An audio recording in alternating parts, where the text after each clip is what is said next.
This place doesn't care about you. In fact, it wants you dead. They call it the Green Hell, and it doesn't give second chances. 170 corners, 13.8 miles of judgment. This is where they came to chase gods, where tires were sacrificial. This isn't a racetrack.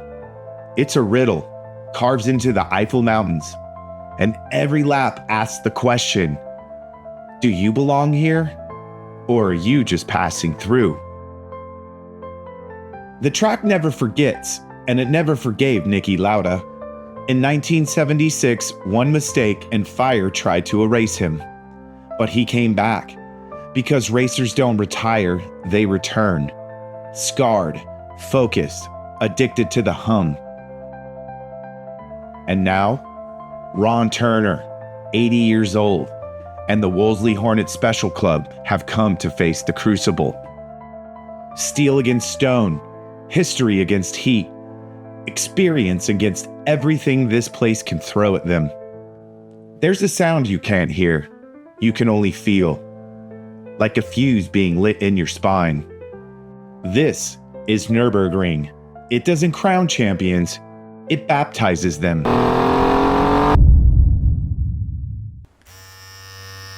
Before there were cars, there were sheep.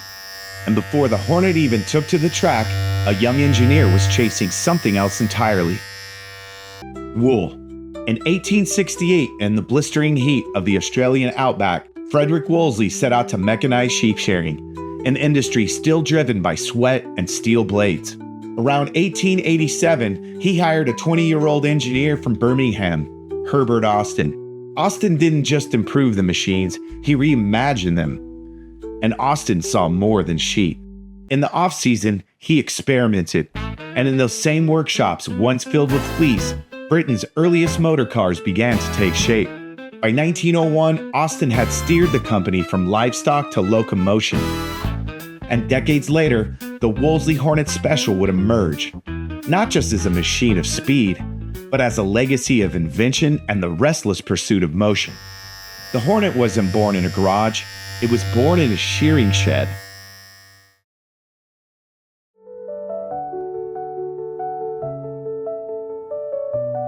In Dover, Kent, there's a bowling green. A quiet little field where time goes by politely. Where old boys chase peace and find it on freshly cut grass. But just a few feet away, there's another kind of man. The kind of man who looks at a bowling green and says, no thanks. My name is Ron Turner. I'm from Dover in the UK. What else do you want to know about me? Retired mechanical engineer, archivist of the Wolseley Hornet Special Club, driver, builder, keeper of sacred parts. He doesn't just remember history, he machines it, he restores it, and then he races it. And he is not the only one. I'm Barry Baxter, and I live in Hampshire. Barry Baxter, club president. He's riding shotgun with Ron to Nürburgring. The only man alive who drives Ron Turner mad over ratchet straps. Selective hearing, that's just their love language. They give each other hell, because that's how racers say, I've got your back. Two men shaped by machines and something far older. War. Barry was one of thousands of children evacuated from London during the Blitz, put on a train with a name tag and a lunch tin. He remembers the V-1 German rockets over London. I mean, I've got a memory, of course, of the doodlebugs. I could see the doodlebugs with the flame coming out the tail and hear them. When the flame went out with a pop, and then as they descended, they made a screaming noise. Did you hear how he called the German rockets doodlebugs? Because when death screams from above, you give it a cute little name and carry on. That's how the English survived. You make a joke, tighten a strap, and keep moving forward. Ron was born in the quiet that followed. The war was over, but its rhythm remained. He grew up in a world of ration books, practical shoes, and unspoken strength. Their memories aren't the same, but they rhyme. They don't say much, they don't have to. A look under the bonnet, a joke about thread pitch, and that's how they remember who they are. The ferry slips from shore carrying 2 old friends and 1 old car. Not just crossing the channel, but bridging something deeper. A machine built in Britain, headed to Germany, not to conquer, but to connect.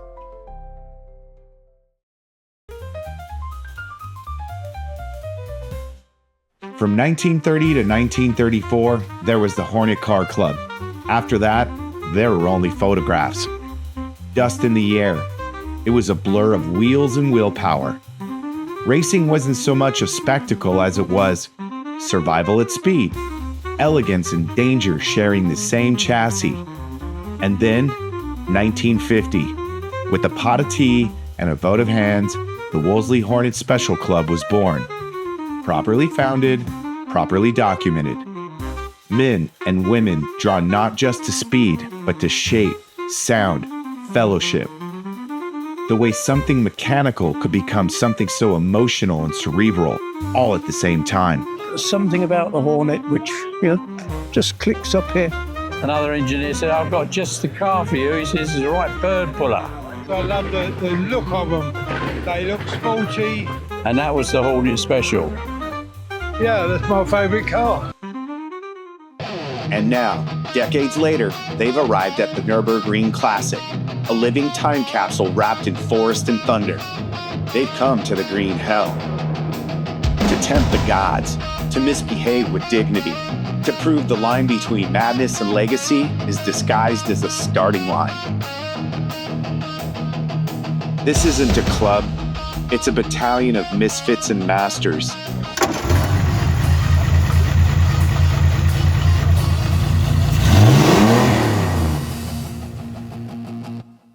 Very diverse characters. Some are very noisy, some are very quiet, some are very knowledgeable, some are a little bit on the dim side. But you've just got to take them as they come. They met their German counterparts at the edge of the forest, the Hornet Special Racing Club of Germany. At the center of it, a German chef with handlebars for a mustache and horsepower in his heart. Mein Name ist Andreas Wilbrand. Ich komme aus der Gegend zwischen Stuttgart und Ulm. His daughter, faster than all of them. My name is Katharina and I'm from Germany in Stuttgart. You race a Wolseley Hornet Special. Yes, I do. She's the new speed, but the old speed still has something to say. Because today, it's Ron's turn to answer the mountain.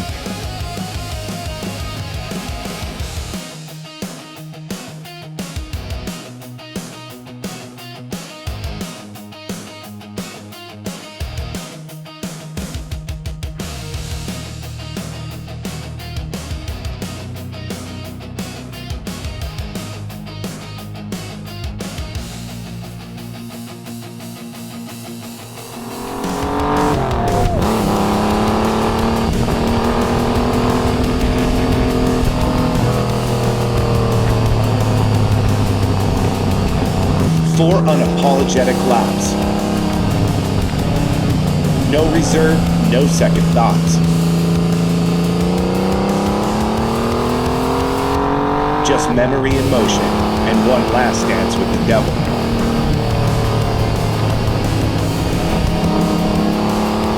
Until the green hell pressed back. The heat rose.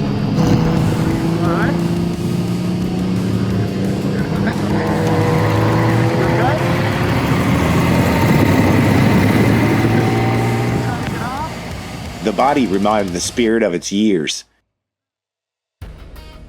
It's been very hot this year, too hot. Not for the car's performed well, but it's been too hot for me. Earlier, Simon's Hornet came home on the back of a truck. His was done. He's been Ron's racing partner for years. Then came the call, Le Mans style, around the Grand Prix loop. Hey ho! Auf geht's! Auf geht's! Hey ho! Auf geht's! Auf geht's! And Simon lit it up like a fuse.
Overnight, the Eiffel broke. Thunder on the ridge. Rain stitched the streets. By dawn, the storm was spent. Mist on the tarmac. Curbs slick and cold. Marshals raised a hand. Exhibition pace only. Not speed. Care. The Hornet did not charge. It bowed instead. Grace over grit. Andy and Julie rolled out, half a world away from home. Home all the same.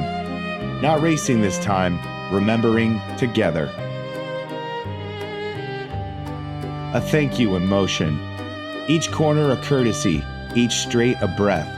Time kept, not chased. The Hornet and the Hell, no battle today. They danced a waltz.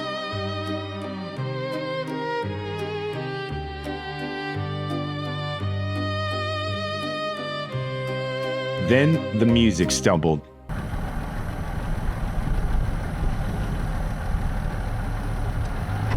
A tiny adjuster nut vibrated loose.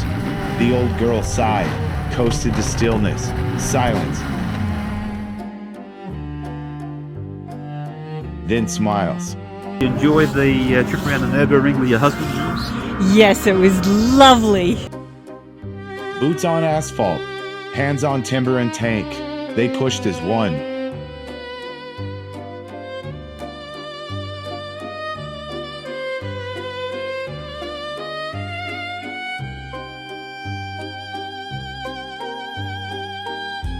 A quarter turn of steel, a nod, a grin, and her heartbeat was back. One major concern, certainly I have, and I know my fellow colleagues have as well, is the fact that we're all virtually in our 80s now. We've got very few experienced young members coming along with the knowledge that we have. This is how it lasts. Past, not posted. What keeps cars alive? Not parts, people. When we are not knowing what to do, we can just ring him and he is always like helping each other. If you want to know anything about Wolseley Hornets, then ask us. We'll tell you. By afternoon, the forest exhaled. Thunder folded away. The track went to listening. That night, no lap times, just miles shared. Stories like spanners. Not nostalgia, continuity. A torch, tended. Because on the world's most dangerous road, we found the safest thing there is. Each other. And if they call that hell, then I don't want to go to heaven.